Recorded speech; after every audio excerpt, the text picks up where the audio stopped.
Celebrating Ebo Taylor, and that one be an Inyamia Menstru with Pat Thomas. When you write and arrange many of your great tracks, it be 1036, you listen Z 101.9 FM, your lifestyle, leisure, and business platforms. My name is Kafui, and my WhatsApp number is 0544 32 10 19. My guest, make ready. His name be Paa Kwesi Holdbrook-Smith, we call him PaaKay, and he worked for a long time with the late great Ebo Taylor. PaaKay, good evening, man. Good evening. How are they? Charlie, we're there inside, but it be some sad kind of bittersweet kind of thing because the old man has gone to the village. He lay down his spear. I see your message. Big tree has fallen. Yeah, big tree, big tree. What be your association? I mean, as you hear the news, how you feel? I was devastated because only 3 weeks before, Yes. we celebrated his 90th birthday. Yeah. And even though I missed the actual party, I spent the following day, which was the Sunday, with him. I actually presented a portrait. Oh, nice. To him, you know, in appreciation of the fact that he's come so far. Yeah. Spent the afternoon, had lunch. That stage, he was not too well. He wasn't talking. Okay. Because I remember I asked you for an interview where you said, no, it's not going to be happening. It won't be possible because you know they feel well. He wasn't talking. So it was quite an emotional moment for me in the sense when I reached there where he see me, it was almost as though he didn't recognize me. Oh, Charlie. So I went to him and I held him. Then he held me, and then he was looking at my face for a few minutes, and then he recognized. So he squeezed me. Oh, in recognition? Where I said, Uncle Boo. And I saw the twinkle in his eye. Yeah. So we, spent the afternoon, didn't really talk much. Where at the look, where I see say, no. Itaya. So when the news came, I wasn't too surprised, but I was still devastated. Yeah, you're going to be sad. When was the first time you associate, you link up with first time with Uncle Boo was, I think, the first time I met Uncle Boo actually was in Panji's, when Panji was at the Ghana film. Okay. And what year be this? That was around, memory is bad. And that was around 2002. Okay, some 20 odd years ago. And that was the first time we met. Now you did record or what? He was recording and, and Panji was doing the engineering. Nice. So we would look, we spent some time together, we would talk, exchange a few people we knew in common. So eventually, I didn't see him. We left and I didn't see him for a long time. Next time I see him, he called me and said, I like the way you go about your knowledge of music and the way you go about things. Yeah. So I'd like you to work with me. Oh, nice. He talk you so? Yeah. Nice one. So I said, no, me, I'm available. One time. So I then, off and on, I saw him. We have a few mutual friends. We'll meet, we'll talk, we'll laugh. Then one day, he called me and said to meet him. So I met him around Elwak. We sit down, he say, I want you to manage me and the band I'm putting together. Nice. And that was a band that was called, they call them Unconditional Love. That be the name of the band? He ever tell you why they name the band I don't know. Unconditional Love? You know, so I say, okay, but there were characters in the band. For real? There was Ray Allen. Oh, the pianist? No. Ray Allen is saxophone. Saxophone. Very good saxophonist. I was confusing you with one Ray of Ellis. the best. Okay, all right. So I saw Ray in there, and I remembered Ray to be a very troublesome musician. So I said, no, Uncle Bo, me, I know if it work. With the troublesome guy. With the troublesome guy like Ray, make we stay friends, because I knew if we start work, Ray would somehow bring up some issues. But Uncle Bo insisted, so I said, okay, make we try. Sorry. So we started putting this band together. Gradually, it became kind of, what should I say, a kind of a developing band, in the sense that it wasn't like a permanent band, but made up of people who were being groomed to become sort of backing band for him. Right. So this band, as I predicted, stayed together for about not long enough. 3 months. Where is scatter? Where the band scatter? And the band was scattered by you know who. So unconditional love. It was conditional. It was conditional. So anyway, that was my beginning of work with Ebo Taylor. Well, you licensed some of your music to her. Yes, I did. So when you say licensed music, what that mean? Basically, Love and Death was the biggest album he ever had. The one that brought him to work for him. And when it was recorded and I heard it, I think I was one of the first people to hear it. It was released by Strut Music. Now, I know Strut very well, that label. I'm very good friends with the Bobo, with the Ranam. So I basically asked him if I could license it for release in Africa. So they release them for London? Europe. Yes. For Europe. Yeah. But you take the license and for the rights to release it in Africa? Africa, yes. Okay. So we came to a deal.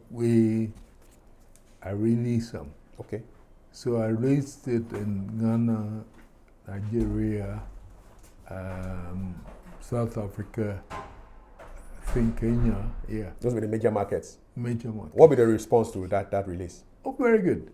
The whole thing is, that album had a resonance with almost everybody around the world. Well, Love and Death, everybody could feel them. Yeah.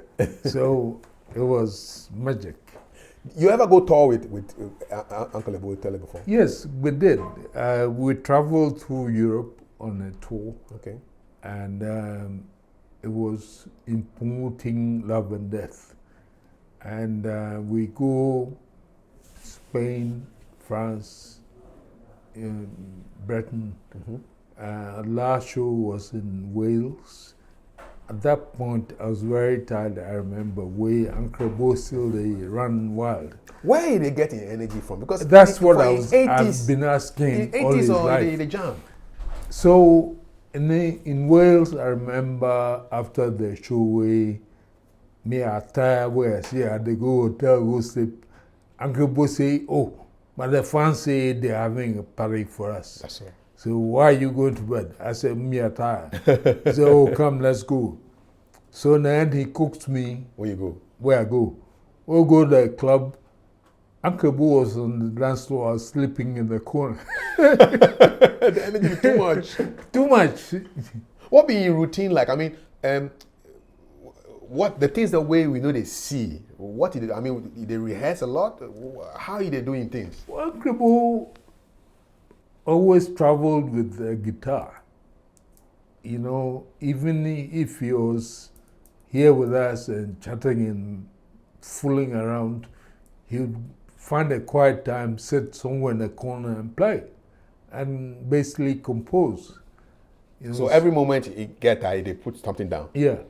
He was forever composing. But the amazing thing about him, they say, even though he's a guitarist, have you heard his horn arrangements? The horn arrangements are crazy. crazy horns, crazy. Where you get that inspiration from? The brass band things, or what? I think it was the inspiration from the early childhood brass bands, where, Cape Coast, Sopon, Wuneba, Yes. famous for brass bands. Yeah. The masqueraders, the brass band, all that stuff. So he grew up in that environment. But his own arrangements are bar none. And plenty people sample them. I mean, some surprising contemporary musicians sample them. Just give us an example of some of the people we sample. Usher Raymond sampled Heaven. Okay. Carlos Santana sampled Trinyame. Nice. Black Eyed Peas. Yes. I can't quite remember which song. And then there was someone else. I keep forgetting the fourth. Where they sample them? Yeah. In terms of samples, Uncle Bo is the second most sampled African musician after Manu Dibango. Really? Yeah. But the difference, however, is that Uncle Bo we get about 4 songs we sample. Yes. Manu's is mostly one. Yeah. So Makosa. Yeah. From Michael Jackson to whoever. Yeah. So Uncle Bo is a national treasure where we for hold them, respect them. I mean, I've seen him play to crowds of 50,000, 100,000, big crowds. Wow. And in small clubs where there are about 300-400 people. Still they play. So Uncle Bo is very versatile. PaaKay, you feel say Ghanaians we sleep on them? Say we sleep plenty. We sleep on them. We don't really give them the we flowers. Sleep plenty because I remember friends who live in Europe ringing me up. I say, but who's Ebo Taylor? And I say, are you Ghanaian? He said, no. Some white boy came to me and asked me about Ebo Taylor, and I didn't know what to tell him. What? So that explains how we sleep. We sleep on him big time. Big time, big time. You ever talk to him about how he feel about how Ghanaians they see music? Not really, but I remember one time he said to me that when he's gone is when he'll be appreciated. Wow. Yeah. Where you go now? Where you go? Charlie. And we're really, and the whole world is appreciating him. So we lose big time. Wow. What could be your enduring memory of the late, great Mr. Ebo Taylor? I always remember him calling me one day and said, PaaKay, I don't know why I'm still around because all my contemporaries are gone. Where I tell him, say, what kind of sentiment is that? God has a purpose for you. Maybe so. And that some people's, as we say in Akan, some people's come in the morning and some other people's success in the evening. So he said to me, well, I don't know why I'm hanging around. Then I said to him, do you realize that every album you record, you always dedicate a song to God? He said, is that so? I said, maybe he's not conscious, but you do. Yeah. So maybe he has a purpose for your life. Maybe so. 2 years after we talk, he recorded Love and Death. And the rest is history. It's history. That be the song. Yeah. That be the song. What be your favorite Uncle Ebo song? Oh, well, I'm partial to politically speaking, so my favorite be Paa Kwesi Okay, Papa Kwame, we dropped that one the first Yeah, time. For yeah. you enjoy him. I enjoy him. And your son is also called Kwame, right? Yes. Yes, Kwame Krumah. Yes. If so. Yeah. Correct name. Correct name. For a correct guy. Correct guy. PaaKay, Charlie, thank you so much for spending time to share your memories. Well, I still am in a bit of shock, but I know it's real. Maybe so. Yeah. Yeah. So thank you very much. I really appreciate it. One love. One love. That's it. It's to Paa Kwesi Holdbrook-Smith, cultural entrepreneur, worked for many years with the late great Ebo Taylor. And well, I think we just go drop Love and Death because it be song way really, really push our man to the highest level. So this is Love and Death from Ebo Taylor. Panji go come after this song. Make it go anyway. This be What They Happen with CAF on the 12th of February 2026. Enjoy. 10:59. This be What They Happen. And just gone by a conversation with PaaKay, Paa Kwesi Holdbrook-Smith, cultural entrepreneur. He worked with Ebo Taylor. Another man who worked with him, he did here right now. He started with the Fugu long before the Zambian Wala, man. Oh. Yeah, he be Fugu all day, no be Wednesday, all day. Every day, all day, every day. Panji Anoff, Panji, what's up, man? Charlie, what they happen? Charlie, everything cool. But today, we're in some kind of a reflective mood too, because we think about when our far away left we, the late, great Ebo Taylor. When the first time you meet her? I think the first time I met Ebo Taylor was in the early 80s. AHL. Now where you did? Elephant Walk. Okay, it is for UK. No, in Ghana. From Ghana? No, it's not the early 80s. It must be later. It will be. But when Uncle Ebo was at Elephant Walk, he was doing some arrangements with. It's like Mr. Uncle Dick, Mr. AC Bonds loved Ebo Taylor, and Ebo Taylor, AC Bonds Records, and Ebo Taylor but it's probably 70s, 80s. No, it's Born 92. Maybe 92. Okay, yes. The 90s. Okay.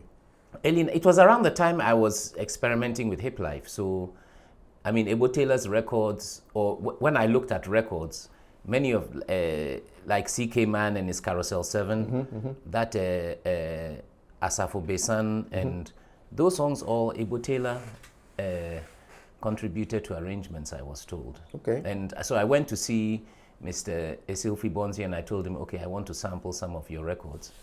And he said, oh, just go ahead. It's like, and I said, oh no, I mean, we've got to come. And he said, but you are my son, because Nina Esilfi Bonzi, who was Mr. Esilfi Bonzi's daughter, was my classmate. Okay. So I tried, and at that time, sampling was still new, but there's people getting sued for sampling had started. So. And he said, oh, look, you have my permission, right? So just do what is right, yes. And so, I mean, that CK Man record, that CK Man record was one that I was very fascinated by, and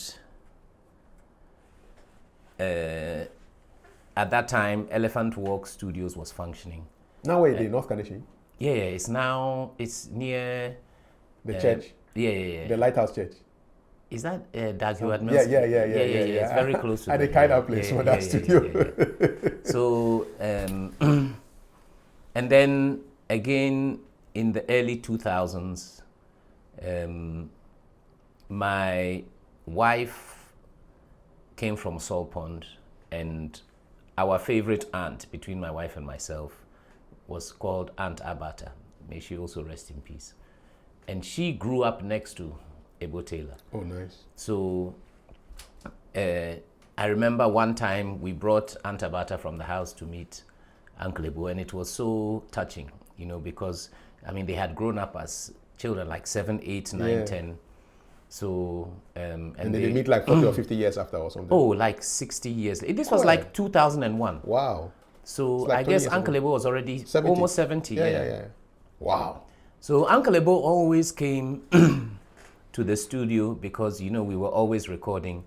And he was always happy Oh, I mean, I think the only thing you can say is Uncle Ebo loved music. So if he had a session, he would come to the studio. Even if he didn't have a session, sometimes he would just come and hang out with us. You know, drink with us, eat with us. It'd be like a free spirit. Yeah, and he encouraged us all a lot.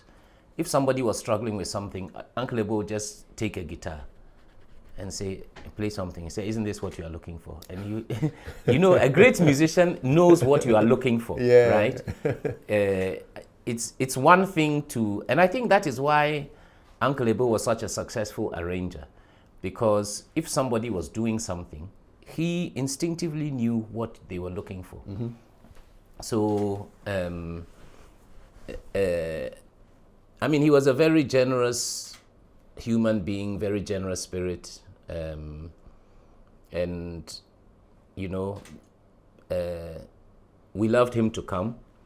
So, you know, he was always welcome. He knew he was always welcome. You recorded him before? Yes, I recorded him a few times. Well, how that experience they like? Well, it was magical because Uncle Ebo brought out all of the greatest musicians. So on drums, he had Uncle Ato, the hornsmen, Osei Tutu, this great guy who used to play with the GBC orchestra. You all remember the names. They play sax? Yes, George Emisa. Okay. So the horn section was George Emisa, Osei Tutu,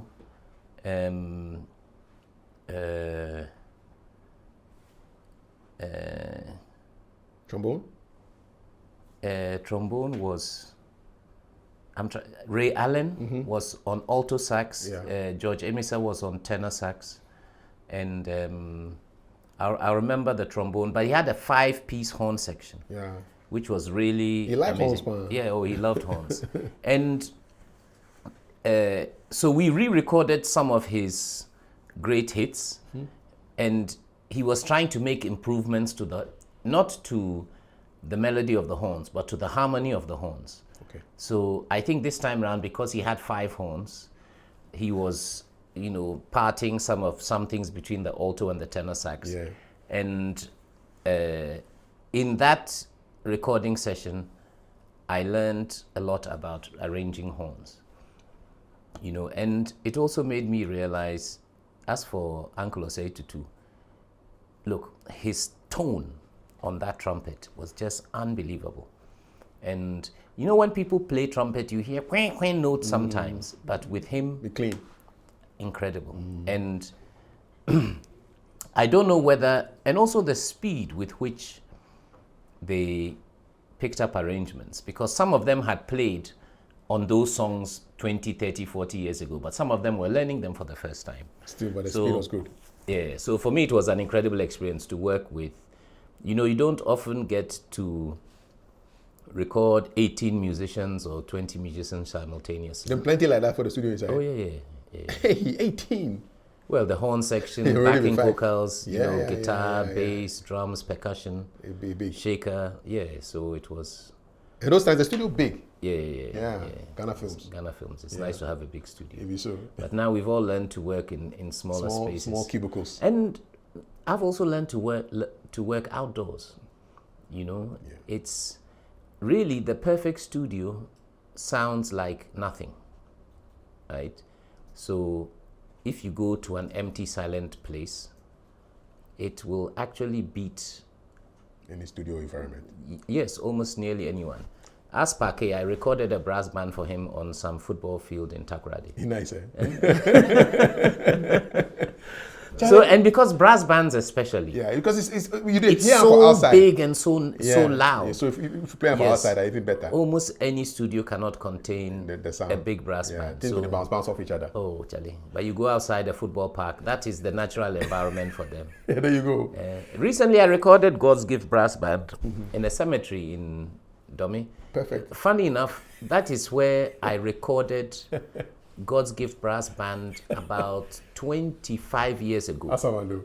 You don't have a cemetery inside. So, yeah, the same cemetery. The acoustics will be correct. Oh yeah, because you have a few granite stones, which is perfect for horns.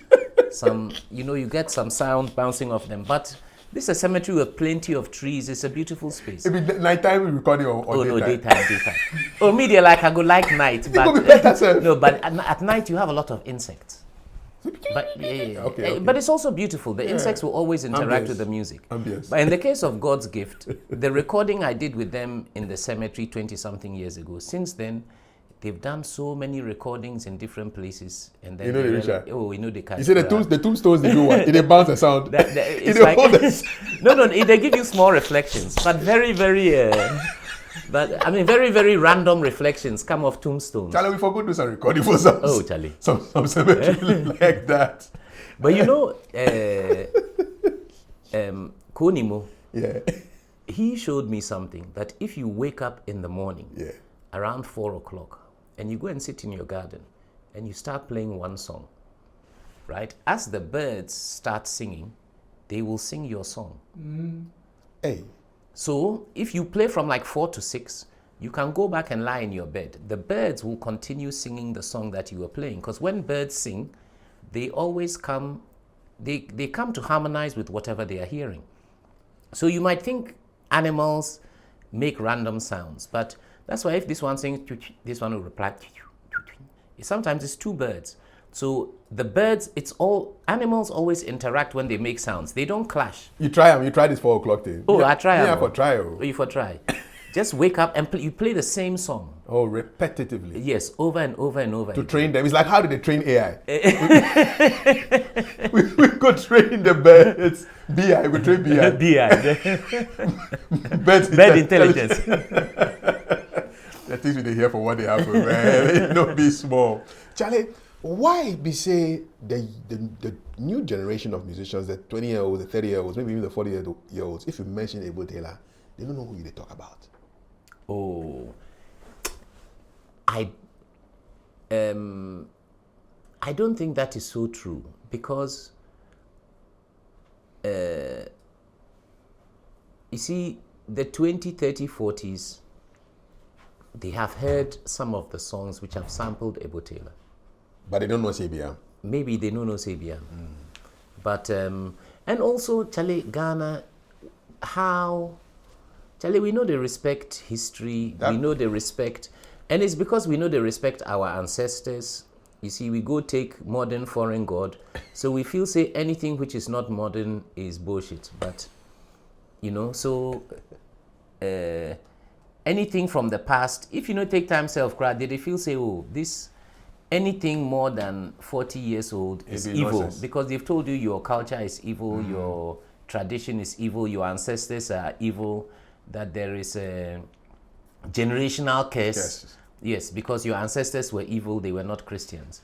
And once this kind of thing start enter your mind, Charlie, you can't think properly. No. And the sad thing about it is it stops you from trusting your own instincts. So I think the biggest problem, you see, this school system that we are going through, for an Englishman, A for apple, B for ball, right? It's normal. Did they see them everywhere? Did they see them everywhere? Yes. The most common fruit in England is apple. But Ghana, until recently that they started bringing these South African apples, which they have to keep in water, the ones that they sell by the roadside. It's just that South Africa has a glut of fruit.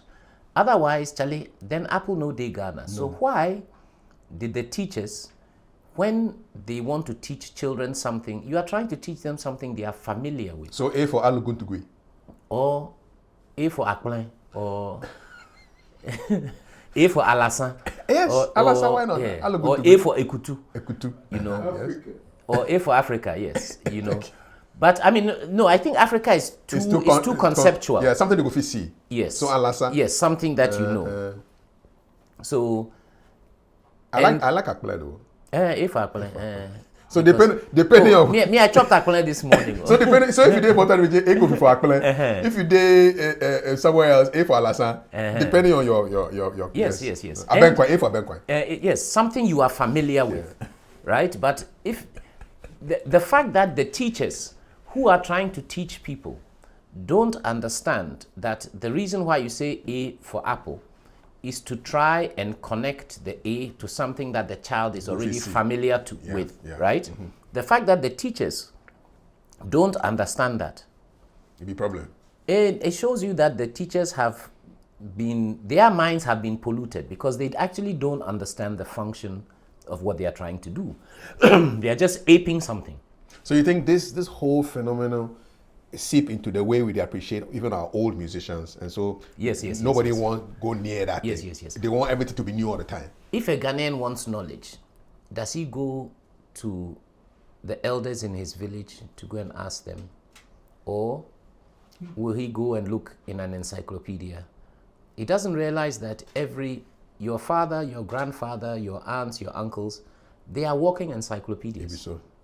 And the knowledge way they them ahead inside there. In no day Google self inside. In fact, there's some proverb we say, when an old person dies, it did like a whole library has been burnt to the ground. Yes. Because the knowledge all they go in there. Yeah. Which is why I think we should try and it is important. You see, like Uncle Ebo spent a lot of time with us. Yeah. Right?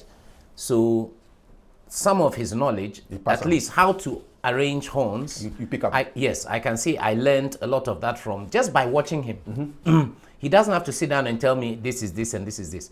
You just have to watch somebody. And if you have any questions, you say, okay, why did you let this horn go down and you let the other one go up? Mm-hmm. So they are, and then at some point they come back together and then they split and they come back together. And he's using it to create motion. So right? you absorb all that knowledge just by listening and then... Or just by being. Yeah. You know, me when I was a young man, I spent a lot of... I had many friends who were way, way older than me. Kofi Ganaba, Mark Tonto, Uncle Ebo, you know. So I will say, because I studied mechanical engineering and I didn't study music, I knew that I needed teachers. And in Ghana, I was blessed to have some of the greatest musicians who have ever lived to agree to teach me by being their friend. Mm-hmm. Of course, I understood that, you know, I'm a young man. You know, if I go to Kofi Ganaba's house and he says, oh, I should, you know, this socket is loose, I should... Make it fix something. Yeah, I'll do it. Of course. If it's... It'd be trade-off. Yes, it's yes. It make a wash in shadow self. Of course, I go wash. No problem. I go wash, I go hang them. Before I go house self, I go fold them. Iron and go put. Oh, me, I don't like ironing. Me to myself. I hate them. I know they feel iron. I shan't too. My father will do that, you know. Those political suits. If I see another, I get headache. Oh. If you do 2 lines for the trouser. The trouser inside. Hey. Am I a fisherman? Take it away. Take it away from here. So if I see political suit, then it'll be nightmare for me, man. The honest truth, why do I like PaaKay? Because you need to know iron. You know they need iron. Yeah. If you iron them, if you they spoiler. You they spoiler. If you saw it for days. So PaaKay and jeans, because I don't like ironing. Sophisticated Jeans too, savage. If you hang them, it the iron be that. The iron be that. The sun go iron them. PaaKay too, automatic ironing. And me too, my father was a soldier, so in my house there's serious ironing. So German in uniform there. The line where they back if you go fit cut you. May rest in peace, man. May rest in peace. Even so. Yeah. So I mean, I think just by being useful, you know, to or sometimes you don't have to be useful, you just have to be brute force, power. When you're a young man, you are very strong. Mm. I'm not as strong now as I was when I was 50 or 60, even though some people may dispute that. But I understand that your strength reduces as your experience increases. So there is a natural exchange between young and old people. Brain for brawn, brawn for brain, right? That is why an integrated society is so important. You know, people are not supposed to, you are not supposed to live only with your peers, right? You interact with people higher and older and younger. Older and younger. Yeah. It's very important to engage with both older and younger people, no matter what age you are. At some point, there will be nobody older than you again. Charlie, today, 2 things happened to me. I go some meeting inside, and then one of the people for there, he said he did play with my younger brother Victor 40 years ago. 40. Now did they Then, play? then you realize how old Victor self is. Did they play mommy and daddy? Mommy and daddy. And Victor was the father, and she was the mother, and her other brother was their child. 40 years throwback. So I call Victor who he connect, and then 2 hours after that, I go connect 2 of Osagyefo people, in head of security, Major Sejafa, and then Reverend Dr. Chris Hesse. The last time those guys see each other be 60 years ago when the coup happened. 66. 60. They were all in their 30s. One be 31, one be 33. We didn't meet for the first time today, after 60 years. Wow. Charlie, it don't be small. You see, that Chris Hesse especially, anyway, he's enjoying some recognition because of this Through the Eyes of Ghana film, which Charlie is making waves everywhere.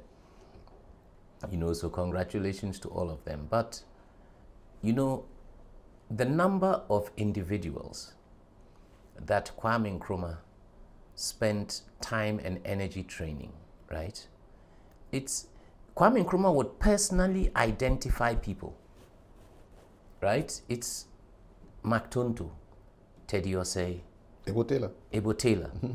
They were all sent to England to go and acquire more knowledge and come back. And they all went and came back in over some time. But one of the most impressive stories I've heard is that when Kwame Nkrumah went to Akwetia in a new car, so that nobody in Akwetia had ever seen, it was a new car. When he got there, he saw this 7 or 8 year old boy standing beside the road who had made a Konko car. A model Konko car, and it was so remarkably similar to Nkrumah's car. From milk tins, right? From milk tins, yes. So Nkrumah passed him, told the driver to stop. He said, reverse back. He called the boy. And Nkrumah said, so this was Ricky Osei, who is one of Ghana's most famous designers of all time. Rockstone's daddy. Rockstone's father. He said, this guy, you need to go to design school. He said, how did you make this milk tin? And he said, they announced in the papers that Nkrumah had a new car. So he said, without having ever seen the car, you imagined what the car was like, and you got it remarkably correct. One time. So maybe design guy. Yes. And so because Nkrumah sent Ricky Osei to St. Martin's on a Ghanaian scholarship, nobody could ask him what his academic credentials were. No, he got a scholarship. Yeah, he got a scholarship, yes. But he had very little education prior to that. But still, he was in the most prestigious School of Art and Design in England, or maybe even in Europe. You know what I mean? And he knew Charlie Takashi. He has to find his way through. You shouldn't be examining him on his English or on his ABCD. Be testing him on his design skills. Exactly. If you test him on his design skills, he'll get A. The guy designed car. Yeah, he made a Nkrumah's car. So the fact that 60 years ago, even longer, 70 years ago, we were looking for talent in our country. We were looking for everybody who is exceptional, and the government would support them, right? The government would try to see if we give these people opportunities, they will be assets for the country. If you look at Ebo Taylor now and what Ebo Taylor has achieved, right? There is no doubt that Nkrumah was right. So. Right? Osibisa. No doubt. No doubt. Saint Osei. No doubt. No doubt.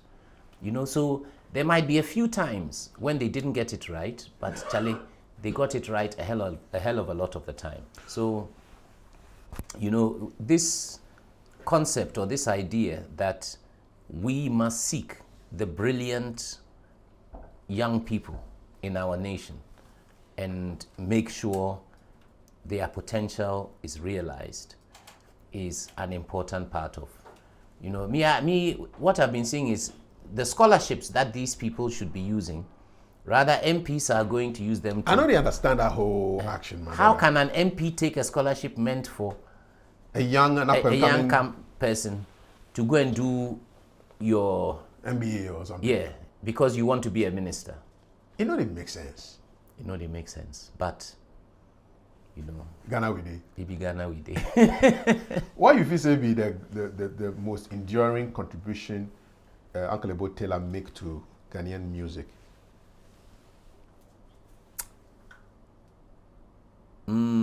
I think it is actually his contribution to Afrobeat. So Ebo Taylor and Fela Kuti were students at roughly the same time. Yeah. And Ebo Taylor being a guitarist who was playing something very different from what the American jazz players were playing or what the English jazz players were playing, apparently often would get to play with the band. But Fela, who was a trumpet player at that time. Not even sax. No, the sax came later. The beatings, you know, trumpet, you need a very specific embouchure. So if your lips burst, your trumpet tone is gone. They beat Bitama make so you they stop. beat Bitama. Make you stop playing the trumpet. Yeah, because sax you play with your tongue. Yes.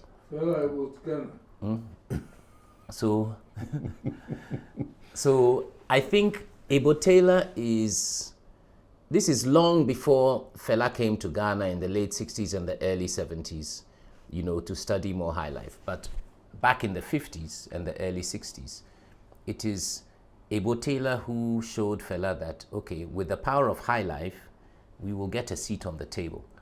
But we can't come in as jazz musicians when we don't have the history or the background or the experience of the American jazz musicians. We are not going to beat them at their own art form.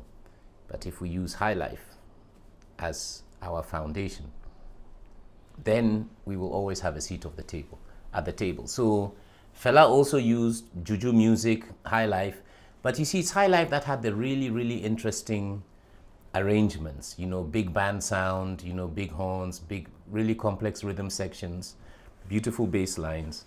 So I think Ebo Taylor's impact on what we now call Afrobeats is perhaps something which has not been, I mean, it's like the Love and Death you played just now. You know, that is a very high life Afrobeats kind of music. And see, why is that song so beautiful 50 years later? Good question. Right.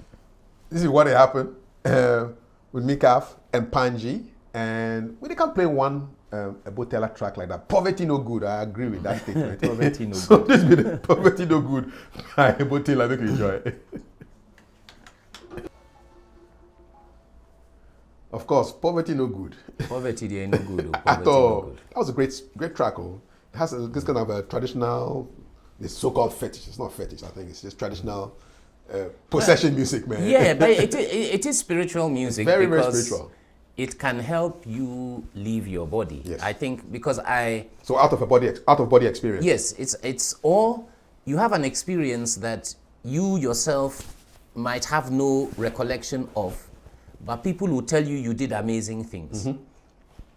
So I remember once, maybe 25 years ago, I was in Cape Coast for a fashion. I have to admit, we woke up early in the morning and you know, we were drinking and smoking, and I took some shots of Akpateshi. And we're watching the groups coming past. And then this group came, but you know, it's like, they are procession. It's procession. So this one came, and the woman with the basket of water. So Basket of water. yeah, you know, they carry a basket full of water. So I went, and then she gave me some to drink. And I went to join them because I liked the music. I was dancing to it. But from the moment I drank that water in the basket, I entered a trance, and I followed them all the way to the stadium. I danced with them in the stadium, and they won the competition that year. Straight up. After which I passed out. But when I woke up, it wasn't like I was tired or I was drunk or I was weak. I was fresh and alert. And So I asked people what happened. So, They say, Charlie, today you spoiled it. spoiled it. I don't know, say they dance like so. And you see, it's an out of body experience. Yeah, it wasn't me no, who no, was. No. Yeah, because that person who was dancing is much, much better than I can dance. Yeah. You know, but something happened. So and it is this kind of music that often does it. You know, and we think that it is evil, but I think it is actually Maybe medicinal. It is medicinal and it is divine, right? Because when you leave your body, who is controlling it? It can only be God. Because I don't think, you know, because I didn't do anything bad, right? So if it must have been God who took possession of my body, and in fact, I did great things that I'm not able to do in my normal state. Exactly.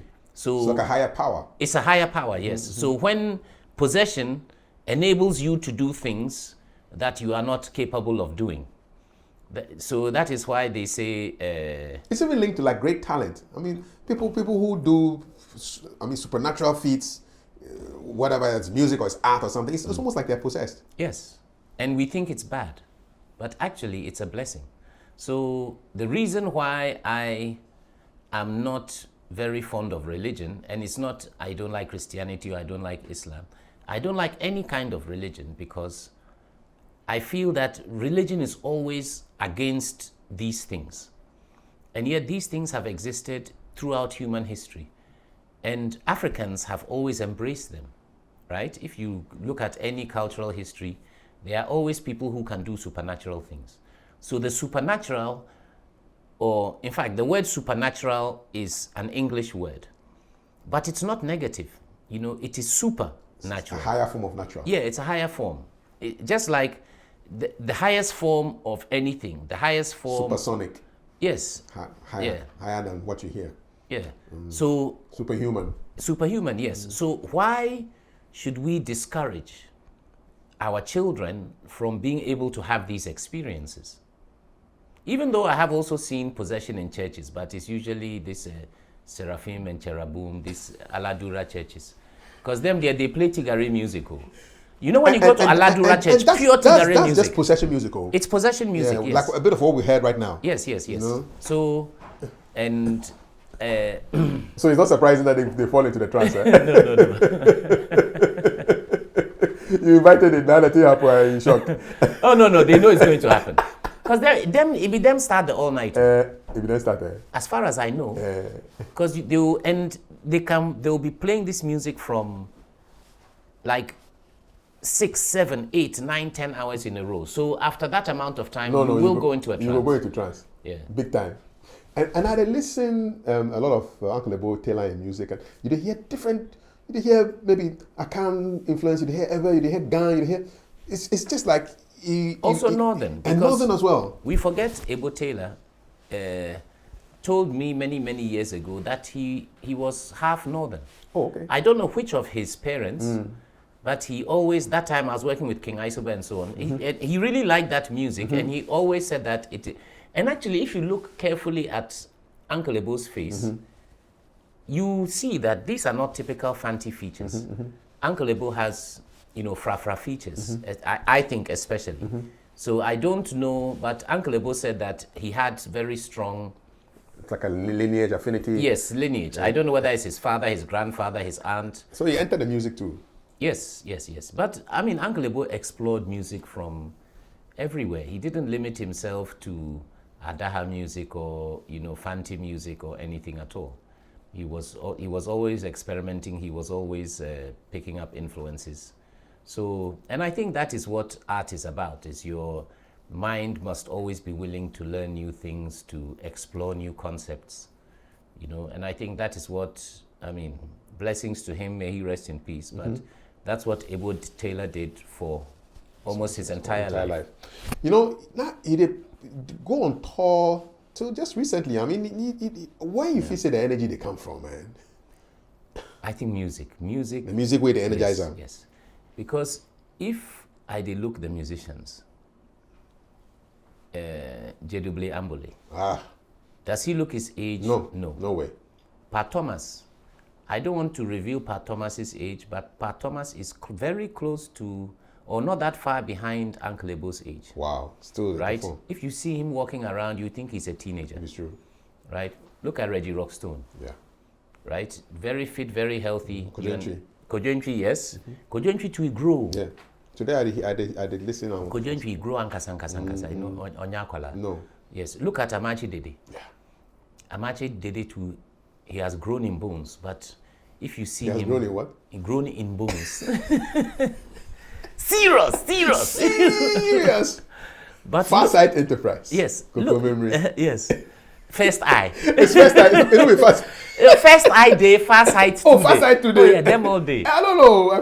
First Eye and Farsight. Farsight. No, it's like from the names you go see say no, Charlie. This money I read. Charlie, you mean the thing? We forgot find that shop. Oh, Farsight. Farsight. So, but you see, why are these He go did the GPS, musicians GPS and at artists? Oh, it's close to one corner. It's still there. Yeah. Farsight Enterprise still there. Yeah. We So- forgot there. Why are these artists and musicians so sprightly and youthful and healthy? The music. I think it's the music. The music And is it's different. discipline. Okay. You see, you cannot be a great musician without a phenomenal amount of discipline.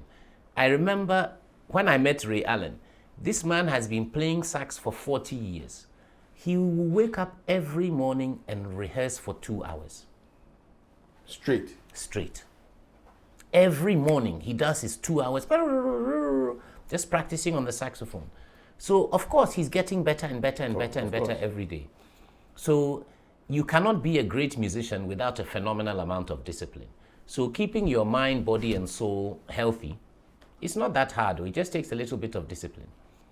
You know, if you see, Charlie, your stomach has reached here, you are a human being, or your discipline should tell you, Charlie, whatever I'm doing which is causing this thing, because I know if there's a lot of fat around my heart and my organs, it's going to kill me, yes. True. So how do I control or how do I regulate it? If you have discipline, you'll find a way. You know, so I think it is music, but what I realize is great musicians often have the greatest discipline of anybody that I know. People think, oh, as for musicians, they are by heart. People yes. they underrate the profession. No, yes, but music requires more discipline than almost anything that I know. Me, I chose a life in music because it's hard. I wanted to do something very difficult. I didn't choose it because I thought it was easy. I chose it because the people that I knew who were musicians were always working. They never stopped working. No Me, I'm a retirement. workaholic. No Yeah, I retirement. like, no. No retirement. That'll be the thing. No retirement. Perform when you have to go, you go. But we there when a time no catch. No. Inshallah. Inshallah. And Saturday we have a gig. We'll make you no It forget. be so. If they happen live for polo grounds, polo heights. Yeah. It be so. And that will be also that's kind of big band music. You know, it's me. I think anybody who experiences a live band playing great music, right, is becomes a disciple. And I'm proud that some of the younger musicians, Kiddy, you know, Rema, Kelvin Boy, there, he started out playing with the band. Episode 2. Episode, yes. Oh, I mean, as for Episode, he comes from a music family. Yeah. So if you grew up in a music household, you know. It's no news.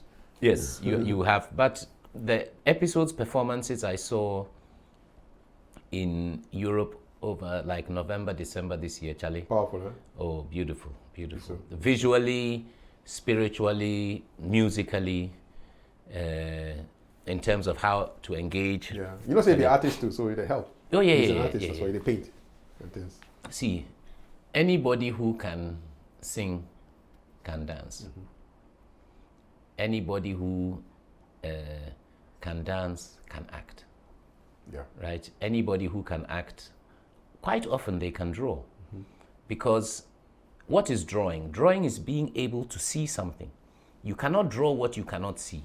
So somebody who is a great artist is somebody who is very observant, right? So, or somebody who notices things. So because they notice the exact shape of your eye, when they draw your eye, it looks like your eye and not just any human being's eye. It be so. So for me, art is about observation. It's the same. You cannot sing what you cannot hear. You know, you cannot draw what you cannot see. So in order to be a great musician, you've got to know or be able to hear. And, you know, like I said with Ebo Taylor, if somebody's doing something and they get lost, he instinctively knew where they wanted to go with the music. I wonder what did they think of as you write this one. Palava. Make you listen now. From Ebo Taylor. Enjoy. Thank you very much. Be my father. Why you they look me? You they feed me. You they feed me. He bought for the song inside though. Wow, danger. Awesome stuff, man. Do you think, I asked PaaKay the same question, did Ghanaians sleep on Mr. Ebo Taylor? Ghanaians are very good at sleeping on everything. Professional sleepers, eh? Yes, and I don't know, I think part of it is, you know, the first time I spent a lot of time in Nigeria, right? And I was working with artists and musicians. And I realized how appreciative of art Nigerian culture is. Recently, John Collins said the reason why Ghana doesn't credit or rate art is because we are all artists and so we take it for granted. I think there is some sense in it. But so we are all kind of talented. We all do art. yes, so it's like So waiting.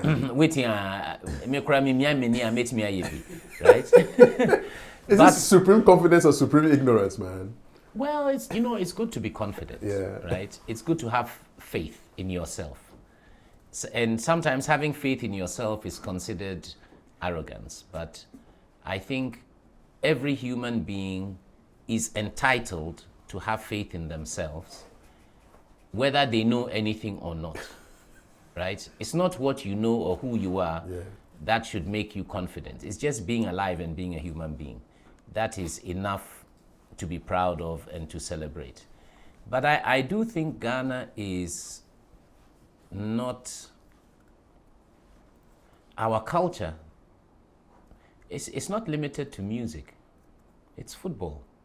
You know, who has produced some of the greatest footballers out of Africa? Ghana, the inside.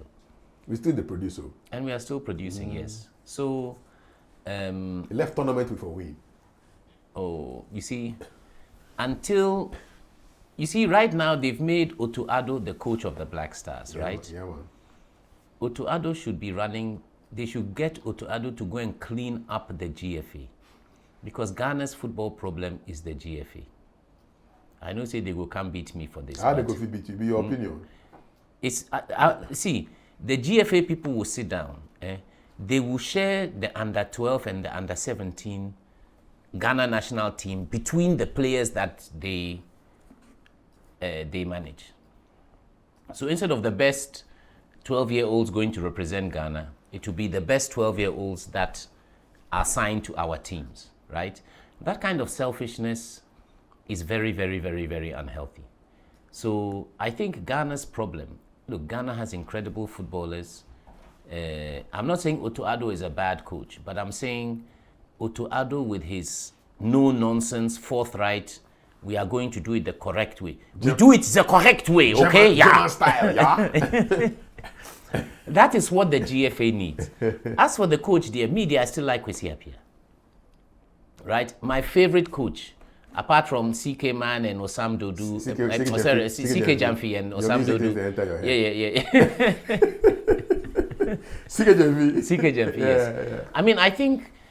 I mean, some of those coaches too, I'm old enough to have experienced a little bit of them. CK Jamfi, I read his book when I was a child. Yeah. You know, And he win something. He win AFCON. Yeah, he won AFCON many times. Latter day Saints, what they win? Yeah, And Ghana has never won a trophy under a foreign coach. No. Every trophy Ghana has won has been with the Ghanaian coach. You know why? Because football is played in Ghana. Even it's played in Ghana. Yeah, football is played in Ghana. Even I was surprised when I went to watch Cornerstones playing football. Did they speak Ghana? What did they talk? Kelaya. Follow up. Dagbeshi. Everything is Ghana. Football is played in Ghana. Football is played in Ghana. So if you the coach, you know they hear Ghana. You go for Bush. Yeah, you for Bush already. So they should ask for and Kelaya in Kumasi. Even in Kumasi, yes, Kelaya. So as for Kwesi appeared there, he has gone to where? Sudan. Yeah, Sudan. He do well with them. Look at what he's achieved. They perform for so them. he has proved who he is.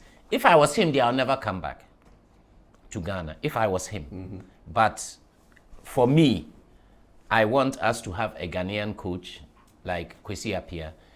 And most important of all, one, the GFA should pay the Ghanaian coach the same way they'll pay a foreign coach. And number two, they should allow the coach to do his thing. So independence and give him the reward. Yes. Give him the reward. Yes.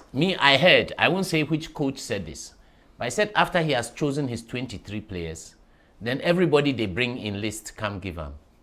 Minister go fit send list, President go fit send list, GFA board chairman go send in list. Say, Charlie, these players have to go. And at the end of the day, the man who is paying your salary, right, or the man you know can hire and fire you, you are a slave to them to some extent. But football shouldn't be like that. I don't think Abramovich will tell his coach what to do. Anyway, don't see. I mean, they took the whole team away from Abramovich, right? Because of Russia-Ukraine. Russia-Ukraine. So, I've gone to buy a football club in England. And then because of enviness, whatever it is. And then your country, they fight another country. Then yes. And then you come and say... commodity from the guy. Yes. How does that work? English. Yes. You know, where is the human rights and civil liberties, justice and fair play? Where is it? When it's not in their interest, dear Charlie, there is no justice and fair play. No. So what we need to understand is when somebody is insisting that you apply justice and fair play, you should always ask them, when did you apply justice and fair play to me? Correct question. Yes. If it is reciprocal, then we are good. Then we are good, yes. But if every day you use Takashi, when it comes to my turn, hey, fair play. No. When it's your turn, buga. I want to ask you one question before we go wrap up with Ebo Taylor. I see some trend they happen these days. If they arrest politician, then small time and the guy they fall sick. Well, two things. If your sickness pass some level, they no go feel lock you in the prison in case you die. Okay. Right? Don't forget. And Ghana's history too, they said J.B. Dankwa died in jail. Yeah. Right? So every prison officer, they fear say they go talk say Ibiam way kill the guy for the prison yes. side. So if somebody is sick, you know. But we never hear of these health conditions until they arrest them. Oh no, but the health conditions start. You go jail before you go sick the following day. When you chop Zontoli. but what amazed me though is, see, some of these people who are dusted, as they go prison inside, Charlie, they have all the perks. So yeah, it's, you know what I mean. The only thing you don't have is your freedom, but you have everything else. Enjoy everything for them. you get because DSTV said. Oh, for the Nsawam side. I don't know about Nsawam, but I know about some other place where. Where they get full privileges? Oh yeah, full privilege. It's just money. It's money. I say everything. You go buy everything for prison inside. Oh, everything they prison money, inside. If you get money, everything they there. Everything. Charlie, before we go, if you don't get a copy of the new Finder, I beg get a copy of the new Finder. We have something inside there in honor of the late Ebo Taylor, who we dedicate the whole show for today. We get like just 3 minutes more. Oh, Uncle Ebo Nyamishra. Yes, your final words on Ebo Taylor. We will meet again on the other side. Maybe so. Well, I just wish not only every musician, but every human being would be as generous with their knowledge, wisdom, and experience as Uncle Ebo was, you know. And let's make sure that whatever it is Uncle Ebo learned in his lifetime, or every painful lesson he learned, he tried to make sure we didn't have to go through the same painful lesson. Maybe so. Unfortunately for human beings, Tali, we did forget. Not even that. Sometimes the hard way is the only way we can learn. Some people Somebody go advise you and you know go listen. The day the thing hit you, say, No, The this guy be the tell me thing this where long the ago. Kafi tell me, I know the mind now. Nah, And they then saw inside. concept. Nah, they inside. Panji, man, always good to talk to you, man. Oh, Charlie, Kafi, always a We pleasure. for vibe again one of these days. I did for when you, I I did for channel there, make we just free on our mind on a few things. Oh. This time that Pidgin could be in Pidgin. That conversation could be in Pidgin. What did happen? Yeah, it'd be so. Panji Anoff, just a God deep bless. music man, producer, record label owner, everything. Filmmaker. Charlie, thanks for your thoughts and God bless as well. That'll be the end of our show. It's 2 minutes, 1 minute to midnight. We go end with something where you for do all the time. It's from Uncle Ebo Taylor. Mind your own business.